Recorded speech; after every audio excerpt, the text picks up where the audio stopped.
내가 거듭나야 하리라. 저의 말씀으로 은혜를 나누기를 원합니다. 니고데모는 유대인의 관원이요 바리새인이요 이스라엘의 선장이요 이스라엘의 지도자였습니다. 유대인의 관원이라는 말은 당시 산헤드린 입법의회를 구성하는 71명의 국회의원 중에 한 명이라는 것입니다.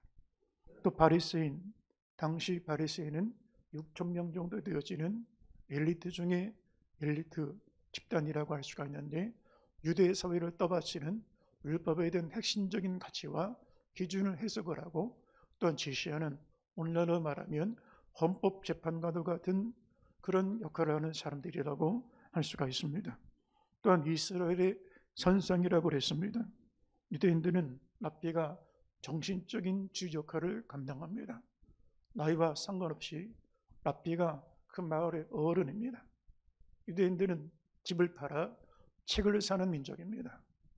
지혜를 모든 것보다 소중히 여기는 백성입니다.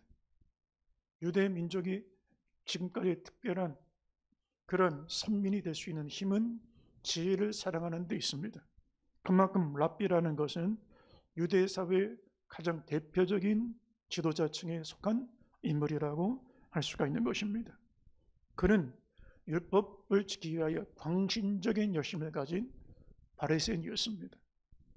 그는 성경을 가르치고 율법을 교육하는 이스라엘의 선생이었습니다.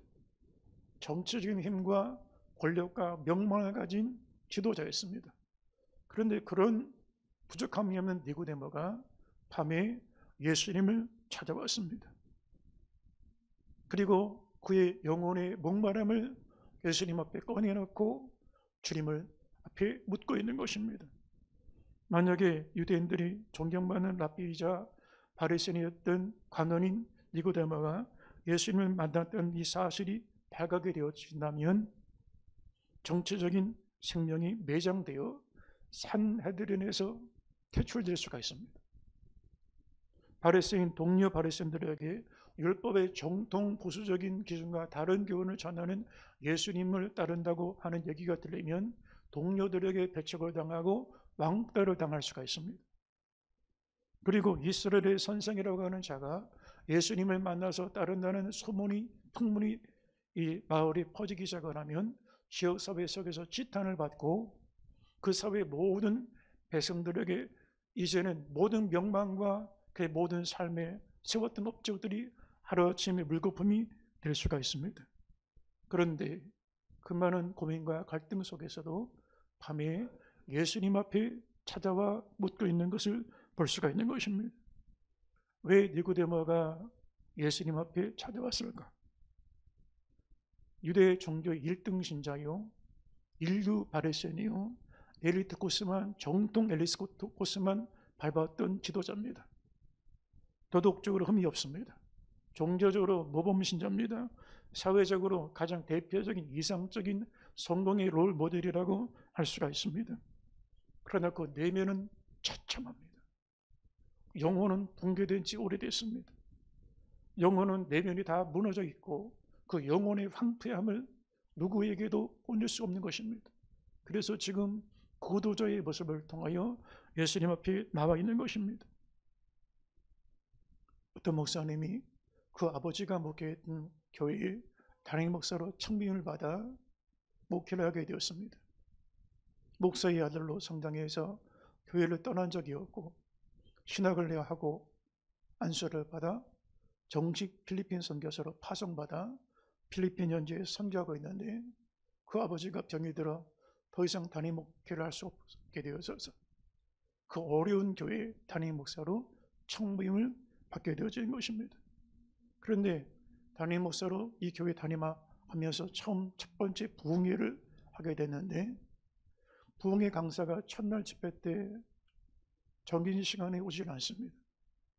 성도들은 기다리고 있는데 예배 시간은 점점 지나가는 가운데 있습니다. 강사 목사님이 늦게 도착을 해서 설교를 하는데 너무 설교가 진부합니다. 평범합니다. 그냥 그저 그랬습니다.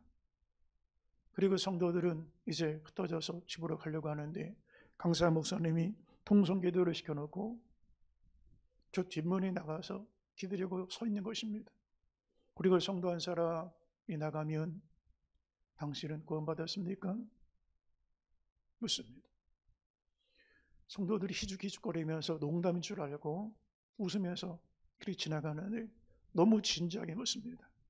당신은 구원받았습니까?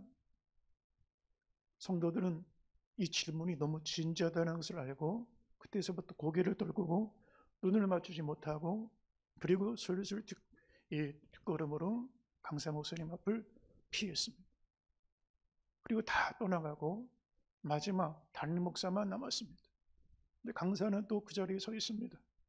담임 목사가 나가려고 하는데 강사 목사님이 묻습니다. 당신은 구원받았습니까? 아니, 담임 목사의 아들로 태어나서 성경의 가르침을 떠난 적이 없고 교회적인 의무를, 종교적인 의무를 다했고 선교사로 헌신하다가 어려운 교회 담임 목사를 하고 있는데 그 담임 목사한테 당신 구원받았습니까? 거듭났습니까? 이 질문을 던진 것입니다. 그냥 그렇게 그 자리를 피했습니다.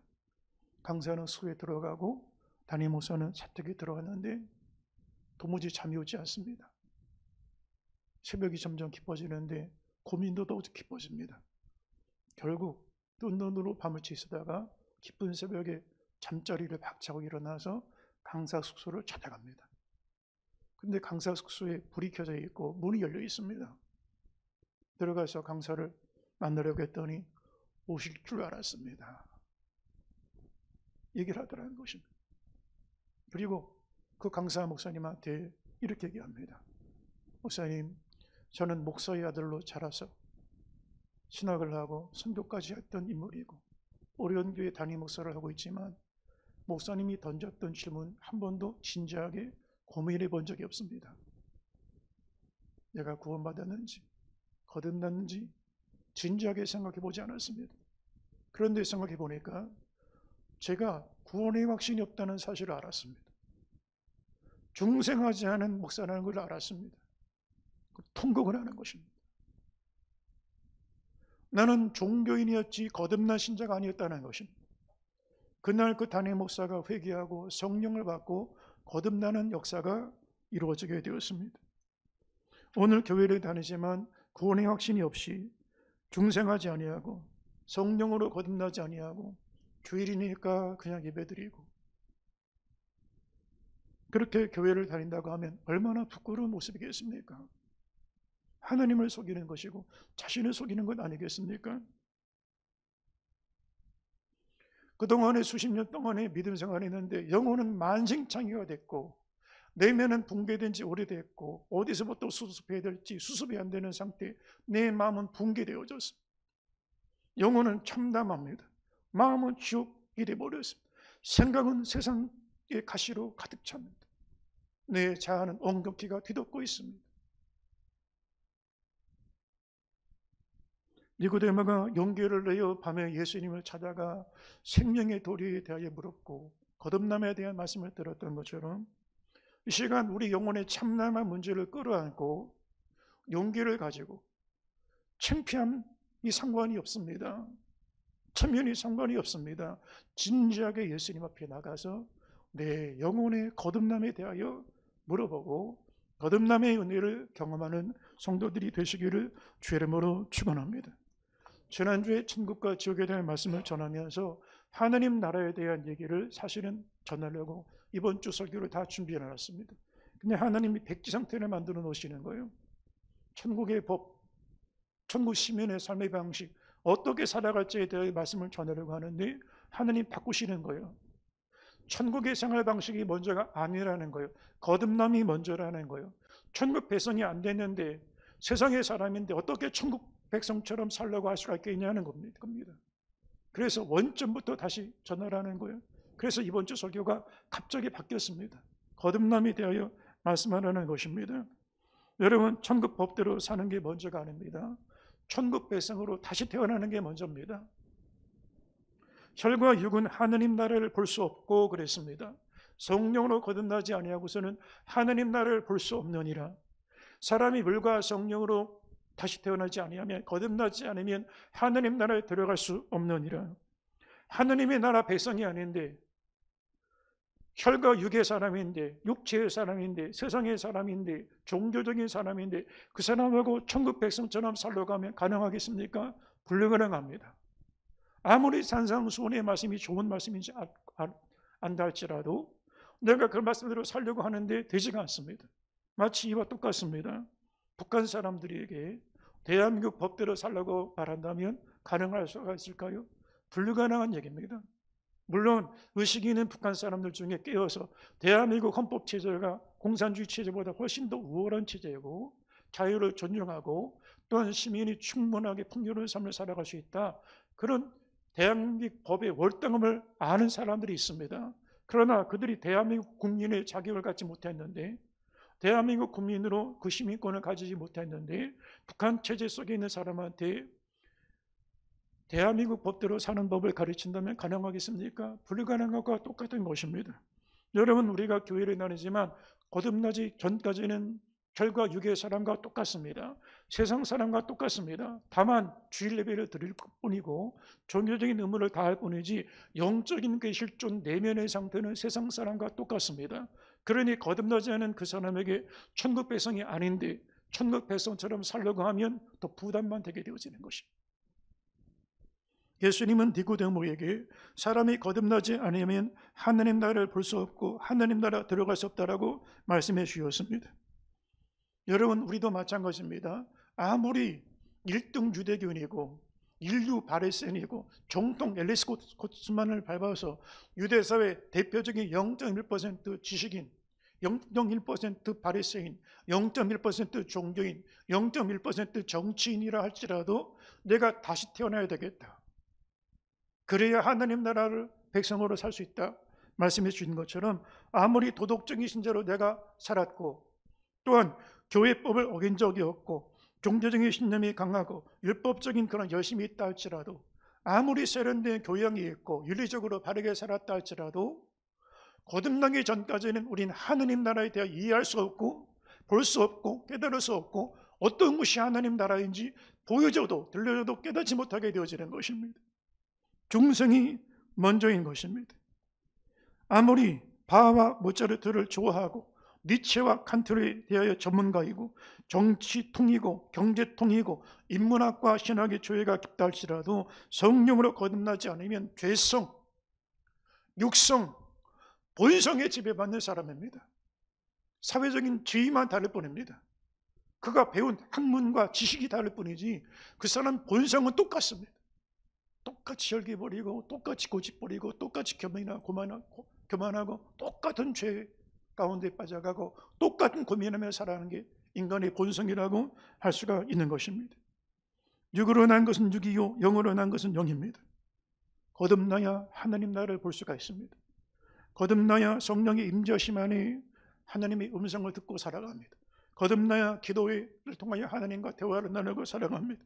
거듭나야 예수님이 내 안에, 내가 예수님 안에 연합하여 예수 생명의 능력 안에 세상을 이기며 살아가게 되었습니다. 신앙생활은 교회에 등록하고 출석하면서 시작되는 게 아니라 성령 안에 거듭나면서부터 시작되어지는 것입니다. 예수님은 하느님 나라는 여기 있다 저기 있다 할 것이 아니요 우리 안에 너희 안에 있느니라 라고 말씀해 주셨습니다. 사랑하는 성도 여러분, 과연 하느님 나라가 내 안에 이루어져 있습니까? 하느님의 나라가 나의 마음속에, 나의 말과 생각 속에 이루어져 있습니까? 그 하나님의 다스리심이 우리 가정 안에 이루어져 있습니까? 하나님의 다스리심이 우리 자녀들 교육 속에 이루어지고 있습니까? 하나님의 다스리심이 우리의 직장, 일터, 사업장, 내가 직장에서 근무하는 현장에서 이루어지고 있습니까? 천국은 어떤 곳일까? 어떻게 이루어지는 곳일까? 예수님은 회개하라 천국이 가까웠느니라 라고 말씀해 주셨습니다. 천국은 회개하는 곳에 임합니다. 회개 없이는 천국에 들어갈 수 없는 곳이 바로 천국입니다. 우리가 교회 다녔다고 천국 가는 게 아닙니다. 회개해야 천국 들어갈 수가 있습니다. 할렐루야, 할렐루야. 그런데 하나님의 나라가 임한다는 이 천국 복음은 절대로 쉽고 편안한 복음이 아닙니다. 간단하게 이렇게 팔짱 끼고 등 기대면서 옆에다 간식거리 넣고 커피 한 잔 마시면서 야, 그렇구나. 근데 고기 끄덕이는 그런 복음이 아닙니다. 여러분, 이 주의 나라가 임한다는 복음, 거듭난다는 복음은 절대로 쉽고 편안한 상태로 들을 수 있는 설교가 아닙니다. 거듭나야 된다는 것은 두 가지를 전제합니다. 첫 번째, 네가 죽어야 된다는 것입니다. 두 번째, 네가 다시 태어나야 된다는 것입니다. 지금의 삶의 방식이 안 된다는 것입니다. 옛사람의 삶이 죽어야 되고 새 사람으로 다시 태어나야 된다는 것입니다. 절대로 쉽고 편한 설교가 아닙니다. 간단하게 극장에서 그냥 등 대고 앉아서 볼 수 있는 그런 말씀이 아니라는 것입니다. 우리 자신이 죽어야 되고 나 자신이 다시 살아야 된다는 복음이 천국 복음입니다. 십자가의 예수와 함께 못 박히고 부활의 예수와 함께 다시 살아야 된다는 것입니다. 그저 자아 실현하고 자기 만족하고 자기 위로받고 편하기 위하여 전하는 설교가 아닙니다. 그저 교회에서 성도들끼리 문안하고 교제 나누고 어려우면 기도하다가 좀 살만하면 기도 쉬는 정도의 그런 생활을 말하는 게 아닙니다. 여러분, 하느님 나라가 임하기를 나는 이 기도, 주의 나라 임하시옵시고 이 주님의 기도는 전제가 있습니다. 지금까지 이 세상에 나의 왕국이 무너지게 하여 주시옵소서 하는 기도가 들어가 있는 것입니다. 두려운 기도입니다. 우리가 인생을 살아가는데 가장 저연점이 될 수 있는 기도입니다. 지금까지 나의 삶과 사상과 신앙과 원칙과 가치와 내 자랑과 명예와 내가 지금까지 자랑했던 모든 것, 이 내 나라가 무너지게 해달라는 것이 하나님 나라가 임하게 해달라는 기도라고 할 수가 있는 것입니다. 그동안 한국교회는 하나님 나라를 말했지만 높고 쉽고 편한 복음을 전했습니다. 가볍게 설교를 했고 가볍게 들었습니다. 변질된 복음을 전했습니다. 변질된 천국을 전했습니다. 여러분, 음식도 변질된 음식을 먹으면, 상한 음식을 먹으면 탈이 나고 병이 들게 되었습니다. 그런데 그 병든 변질된 음식을 계속 먹으면 어떻게 될까요? 병이 중병이 되고 죽을 병이 되게 되어지는 것입니다. 지금 한국교회 상황이 그렇습니다. 변질된 복음, 변질된 천국, 하나님의 나라가 아닙니다. 지상 왕국, 자아 성취, 자기 목적 달성, 자기 개발, 자기 위로, 자기 평안, 세상 나라를 보장해주고 하나님 나라를 말하는 변질된 천국 복음에 익숙해지다가 결국 신앙에 탈이 났습니다. 영혼의 병이 생겼습니다. 교회가 중병에 걸렸습니다.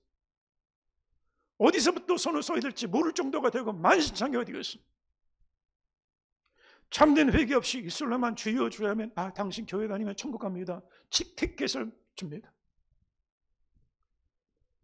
로마 교황청이 시스테나 성당을 만들어 놓고 면죄부를 팔면서 예배당에 나왔으니까 성당에 나왔으니까 천국 갈 수 있다. 티켓 판 것과 무슨 차이가 있습니까? 값싼 기독교가 되고 말았습니다. 진정한 회개가 없이 십자가 죽음이 없이 교인이라고 말합니다. 그리고 숫자가 늘면 그게 성당이라 말합니다. 성장하면 이게 부흥이라 말합니다. 십자가의 죽음 성도가 보이지 않습니다. 예수 생명의 부활이 보이지 않습니다. 가볍게 회개합니다. 입술로 회개합니다. 그리고 당신이 용서받았다 말합니다. 하나님 과연 그렇게 용서해 주시나요? 예수님의 죽음을 통하여 주신 용서입니다. 금보다도 은보다도 귀한 보배로운 믿음, 그러나 이제는 싸구려 믿음이 되었습니다. 팥죽 한 그릇 때문에 믿음을 저버리는 가벼운 값싼 기독교가 되고 말았습니다. 사랑하는 성도 여러분, 지금 하나님 나라가 우리 안에 이루어져 있습니까? 이 질문을 바꿔보겠습니다. 사랑하는 성도 여러분, 지금 내 안에 나의 왕국이 무너졌습니까? 이 질문은 같은 질문입니다.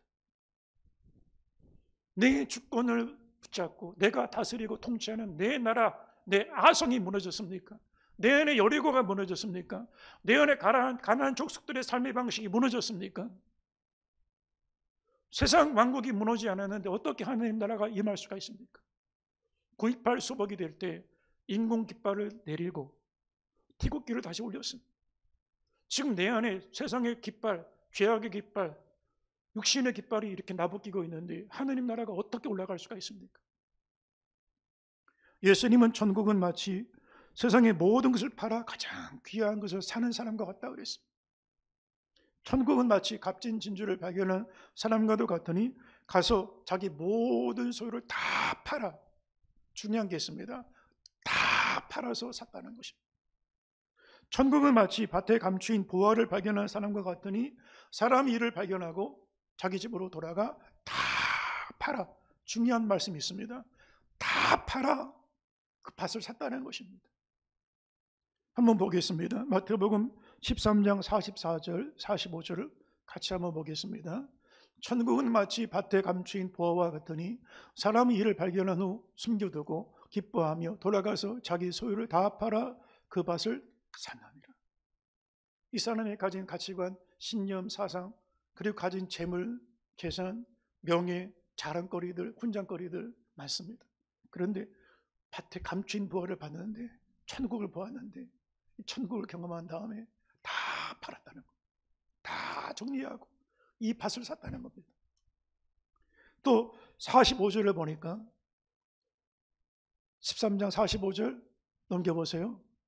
천국은 마치 좋은 진주를 구하는 장사와 같으니 극히 값진 진주 하나를 발견하며 가서 자기 소유를 다 팔아 그 진주를 사느니라. 일반 진주가 아닙니다. 값진 진주는 예수 그리스도를 말하는 것입니다. 예수님을 발견했습니다. 예수 안에 이런 천국이 있구나, 이런 나라가 있구나, 이런 방식도 있구나. 그걸 발견한 다음에 모든 자기 소유를 거기 다 팔아. 적당히 판 게 아니에요. 다 팔아 진주를 샀느니라. 이것이 하느님 나라가 이루어진 사람들의 모습입니다. 그냥 적당하게 일부는 하나님, 일부는 세상, 그건 천국 발견한 사람이 아니라는 것입니다.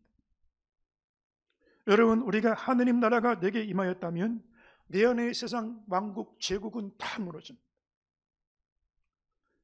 내가 가졌던 지식, 지위, 권력, 재물, 스펙, 그동안의 자랑거리들, 명예, 업적들, 성공들 다 정리하고 이 나라를 선택하는 것입니다.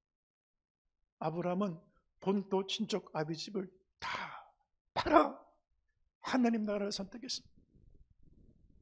베드로와 안드레, 야고보, 요한은 배와 그물, 어부의 생활, 생존 방식, 그의 모든 기업 다 팔아 예수님을, 예수 천국, 값진 진주 예수, 값진 보배 예수를 선택을 했습니다. 예수님이 우리 가운데 주신 주기도문의 기도 중에 우리가 알고 있는 이 기도가 있습니다. 나라가 임하시오며. 얼마나 단순한 기도입니까? 한 문장 기도 아닙니까? 근데 이 한 문장 기도 속에 우리 인생이 달려있는 것입니다. 신앙이, 살고 죽는 신앙에 달려있는 것입니다. 우리 운명이, 금생과 내세 운명이 달려있는 것입니다.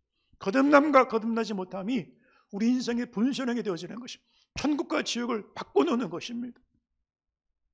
하느님 나라 임하시오며. 엄청난 기도입니다. 세상의 모든, 지금까지 내가 열심히 애쓰고 힘쓰고 노력해서 이루었던 모든 나라들이 무너져야 된다는 거예요. 여러분, 이런 기도 드릴 수가 있습니까? 하나님, 지금까지 제가 세웠던 나라가 무너지게 하옵시고. 이 기도입니다. 지금까지 내가 가졌던 세상 세계관, 가치관, 인생관, 생사관, 성공관, 내 꿈, 야망 다 무너지게 하옵시고. 이 기도가 하나님 나라 임하시오며 하는 기도입니다. 여러분, 나라가 세워지려면 세 가지 요소가 있어야 됩니다. 우리가 아는 것처럼 주권과 영토와 국민입니다. 일지하 35년 동안에 영토도 있고 국민도 있는데 주권을 상실했습니다. 나라를 잃어버린 백성이 되었습니다. 하느님의 나라는 주님의 통치가 이루어지는 나라, 여호와의 다스리시는 주권이 임하는 나라, 예수님이 임금되는 나라, 가짜 왕, 거짓 임금이 붕괴되고 무너지는 나라, 그게 하나님 나라가 임하는 것입니다. 여러분, 하나님 나라와 세상 나라가 공존할 수 있는 길이 없습니다. 예수 임금과 세상 임금, 예수 임금과 내 안에 시퍼렇게 살아있는 자기 자신이라고 하는 자기 자아라고 하는 임금이 동시에 공존할 수 있는 방법이 없습니다. 두 임금이 다스리는 하나님 나라는 존재할 수가 없는 것입니다. 그동안 교회를 수십 년 동안에 다녔는데 왜 하나님 나라에 대한 말씀 설교도 많이 들었는데 왜 신자들의 삶 속에 천국이 실제적인 천국이 보이지 아니하고 천국의 삶의 모습으로 바뀌지 않을까? 거듭나지 않은 것입니다. 참된 회개를 한 번도 경험해 보지 않은 것입니다. 교회 다니는 사람 많아도 거듭난 자가 적고 교인 숫자 많아지는 목회는 많지만 중생화 신자를 세우는 목회는 지금 현장에서 사라지고 있는 것입니다. 예수님을 믿는다는 것은 주여 주여 구주로 영접하는 것, 입술로 신한 것을 말하는 게 아닙니다. 내 인생의 주권이 달라지는 것을 말합니다. 세상 왕국의 주권이 무너지고 하나님 나라 주권이 세워지는 것입니다. 세상 가짜 임금, 마귀가 다스리는, 죄가 다스리는, 육체의 정욕이 다스리는 가짜 임금은 사라지고 진짜 임금이 내 안에 가정, 기업, 일터, 교회, 주님이 주인 되시고 왕이 되시는 것을 말하는 것입니다. 왜 천국을 경험하지 못하고 교회를 다니까?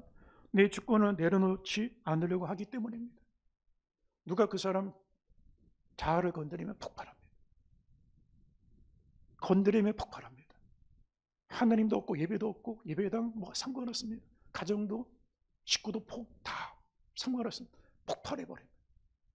내 자아 주권이 살아있기 때문에. 여러분, 이 주권 바꾸는 거 쉽지 않습니다. 구멍가게 하나도 주인 바꾸는 게 어렵습니다. 롯데그룹이 그 신동빈 신동주 1조 9천억 2조 2천억을 가진 형제간에 서로 부딪히지 않았습니까? 하나님 보실 때는 여기 구멍가게나 롯데기업이나 구멍가게가 똑같은 거예요. 천국 가서 2조 2천억까지 뭐 할 거예요? 거기는요, 천국은 그거 하나도 못 들어가. 그런데 여러분, 구멍가게 주인 하나 바꾸는 것도 힘든데 내 안에 주인 바꾸는 게 쉬울까요? 여러분, 우리가 예수님 믿지만 내 안에 딱 버티고 주인이 딱 버티고 있습니다. 지금 거룩하게 예배드린 것 같고 찬송 드린 것 같지만 이 주인 노릇했던 자기 자신을 건드리면 폭발하게 되는 것. 사랑하는 성도 여러분, 예수님을 진심으로 영접하려면 주인으로 영접하시기 바랍니다. 그분이 왕이십니다. 임금이십니다. 그분의 나라가 임하는 순간에 그분의 법이 나를 통치하는 것입니다. 내가 가진 모든 소유를 다 팔아 살 수 있는 값진 진주를 발견했습니까? 그만한 예수를 내가 발견했습니까? 그렇지 않으면 아직 예수를 만나지 못한 것입니다. 그리스도와 벨리알을 어떻게 함께 섬길 수가 있습니까? 빛과 어둠이 함께 어떻게 같이 공존할 수가 있습니까? 진리와 거짓이 어떻게 공존할 수가 있습니까? 어떻게 하느님 나라와 세상 자기 왕국이 공존할 수가 있습니까? 이것은 불신앙일 뿐만 아니라 반기독교적인 것입니다. 적그리스도적인 것입니다. 반신앙적인 것입니다. 마태복음 12장 30절에 나와 함께 모으지 아니하는 자는 해치는 자니라. 만약에 예수님도 임금이라고 그러고 세상도 임금이라고 그러면 예수님은 그는 나를 해치는 자라는 거예요. 하느님 나라와 세상 나라가 적당히 타협할 수 있는 방법이 없습니다. 완전히 붕괴되든지 부분적으로 수리하는 게 아닙니다. 리모델링하는 수준이 아닙니다. 완전히 끝장내고 박살나든지 그리고 다시 세우든지 이게 거듭남입니다. 술 마시는 사람이 술 끊고 담배 피던 사람이 담배 끊고 그 정도 부분적인 리모델링을 말하는 게 아닙니다. 존재가 완전히 무너지고 옛 존재가 죽고 새 존재로 다시 태어나는 걸 말하는 것입니다. 예수님과 세상을 동시에 섬길 수 없습니다. 하나님과 재물을 동시에 섬길 수 없습니다. 가끔 그런 얘기를 듣습니다. 하나님, 저는 하나님도 좋은데요, 천국도 좋은데요, 세상 천국도 좋던데요. 러시아에 있던 선교사님이 와서 말씀을 전했는데 한국에 와봤더니 이렇게 천국도 많더라는 거예요. 김밥 천국도 있고 커피 천국도 있고 이것저것 천국들이 그렇게 많더라는 거예요. 인터넷 천국도 있고 넷플릭스 천국도 있고 휴대폰의 천국도 있고 게임 천국도 있고 축구 천국도 있고, 그러니까 대체품들이 너무 많아요. 대용품들이 너무 많아요. 여러분, 이건 거짓입니다. 이게 신앙이 아닙니다. 허입니다. 반기독교적인 것입니다.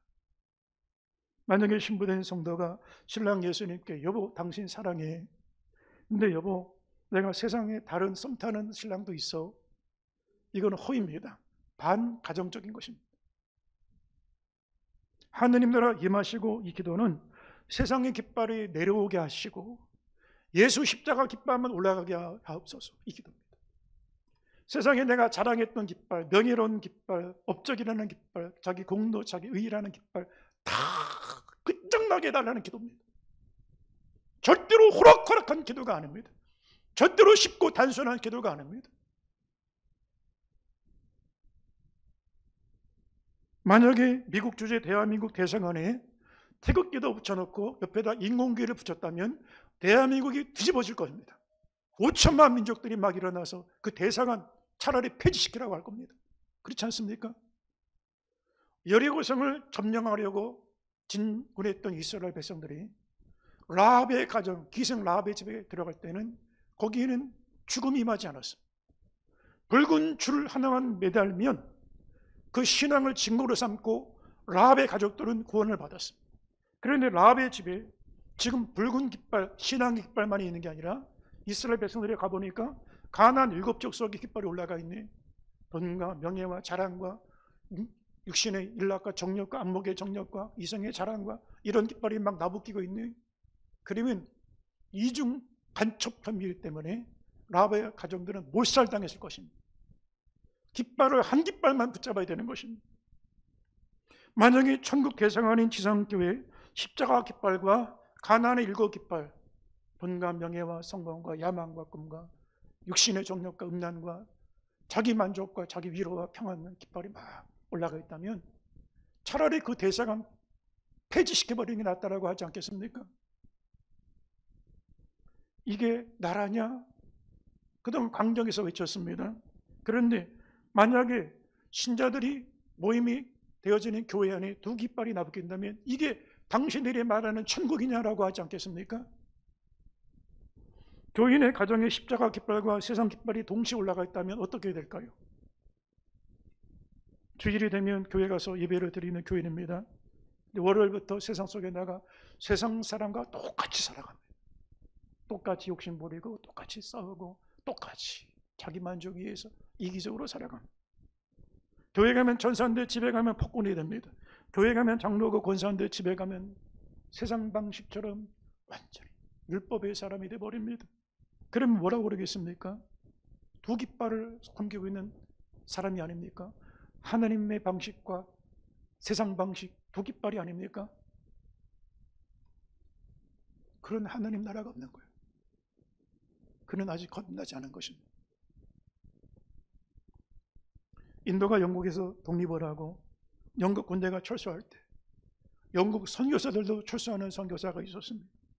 그때 인도민 국민들이 영국 선교사들에게 한 말이 있었습니다.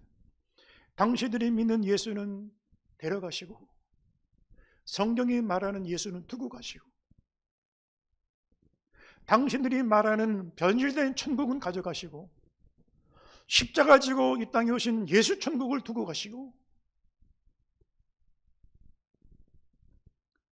우리 주위에 있는 세상 사람들이 교회 성도들을 보면서 교회 다니는 사람이나 세상 사람이나 똑같던데 라고 하면 그렇게 하지 않겠습니까? 당신들이 말하는 천국은 다 가져가시고 진짜 천국을 보여달라고 하지 않겠습니까?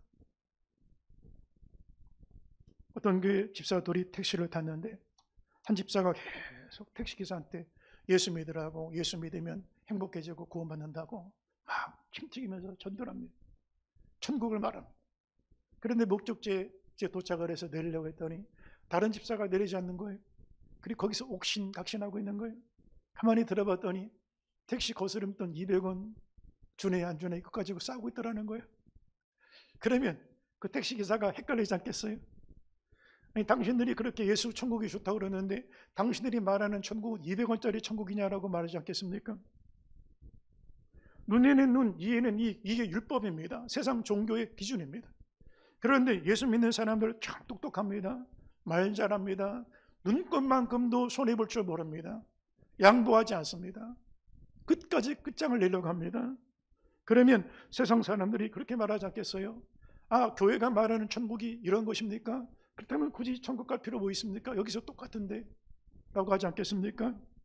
그런데 적어도 교회 다니는 사람들이 보니까 오른뺨을 치는데 왼뺨을 돌려대네요. 70번에 7번을 용서하고 양보해 주네요.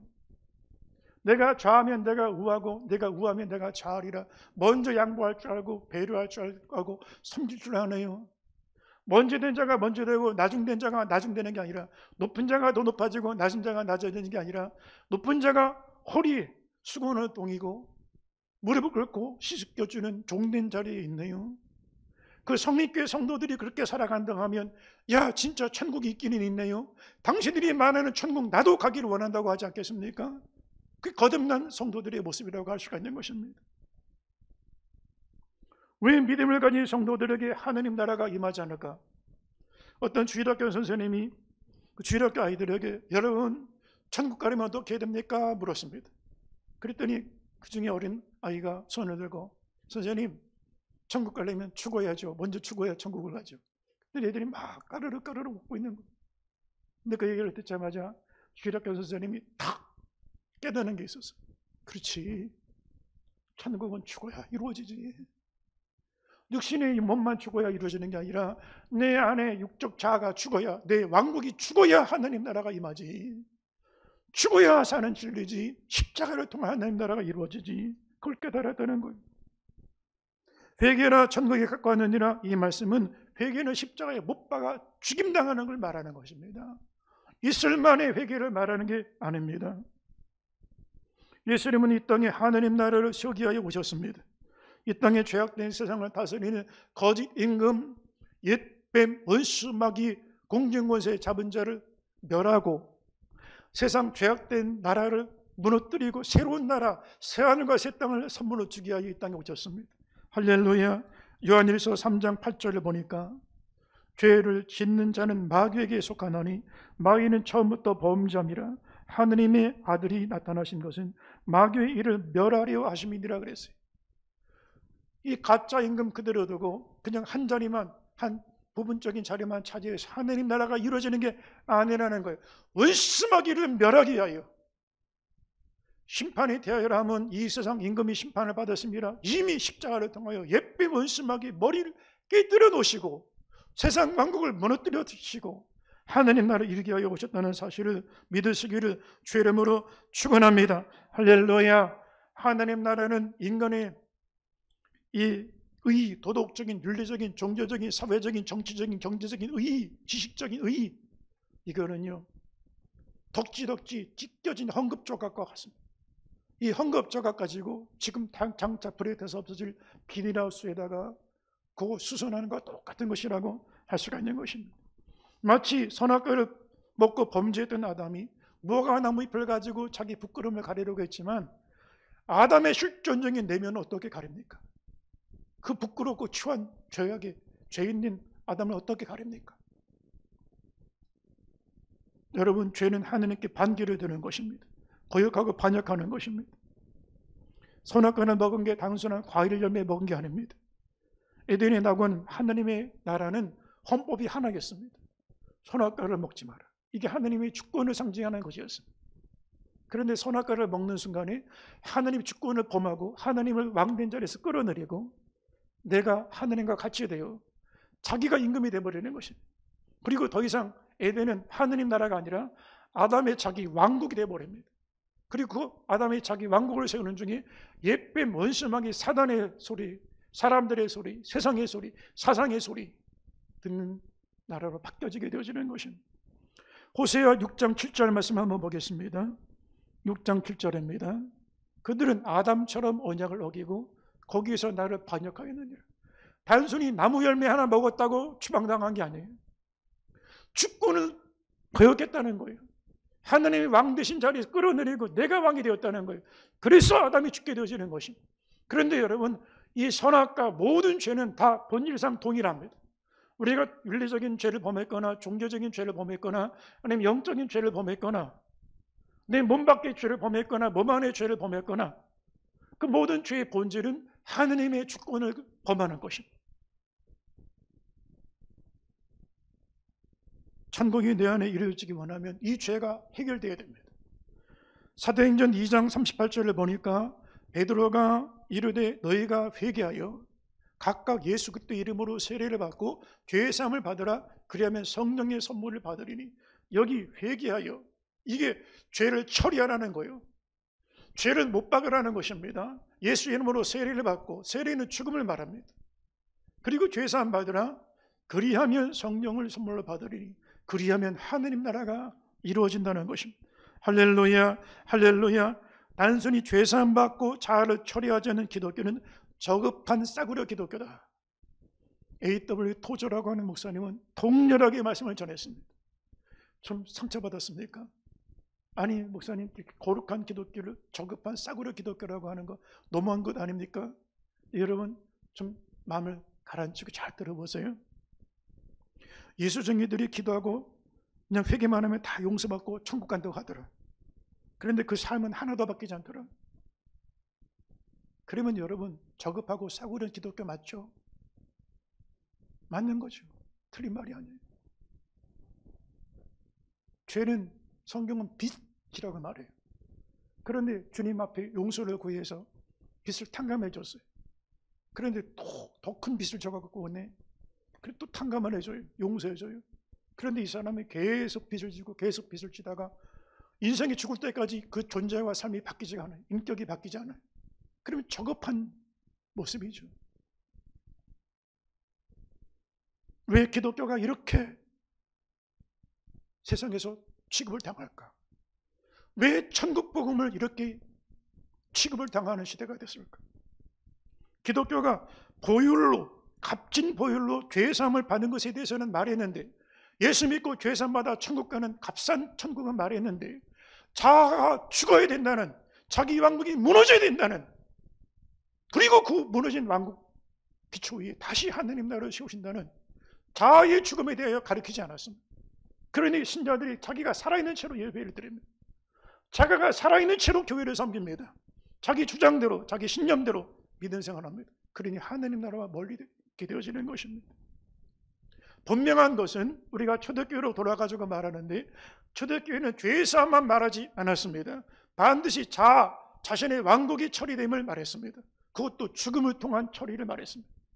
갈라디아 2장 20절을 한번 보겠습니다. 갈라디아 2장 20절입니다. 내가 그리스도와 함께 십자가에 못 박혔노니 그런즉 이제는 내가 사는 것이 아니요 오직 내 안에 그리스도께서 사시는 것이라. 이제 내가 육체 가운데 사는 것은 나를 사랑하사 나를 위하여 자기 자신을 버리신 하나님의 아들을 믿는 믿음 안에서 사는 것이라. 여기 그리스도와 함께 십자가에 못 박혔다는 말은 죄 처리로 끝난 걸 말하는 게 아닙니다. 내 왕국이 무너졌다. 자아가 내가 죽게 되었다. 내 주권이 완전히 끝장났다. 박살났다. 내 주장, 편견, 신념, 소신, 야망, 꿈, 목적, 가치, 자랑거리들, 업적거리들, 우월의식, 특권의식, 엘리트의식 다 무너졌다는 것.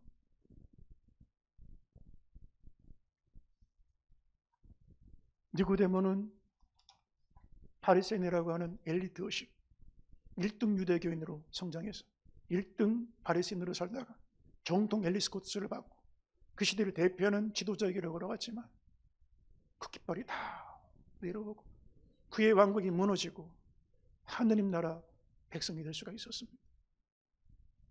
로마서 6장 11절 한번 보겠습니다. 11절을 읽어보죠. 이와 같이 너희도 너희 자신을 죄에 대하여는 죽은 자요 그리스도 예수 안에서 하느님께 대하여는 살아있는 자로 여길지어다. 이전에 자신에 대하여 죽은 자요 내 왕국에 대하여 죽은 자요 내 왕국은 붕괴된 자로 여길지어다.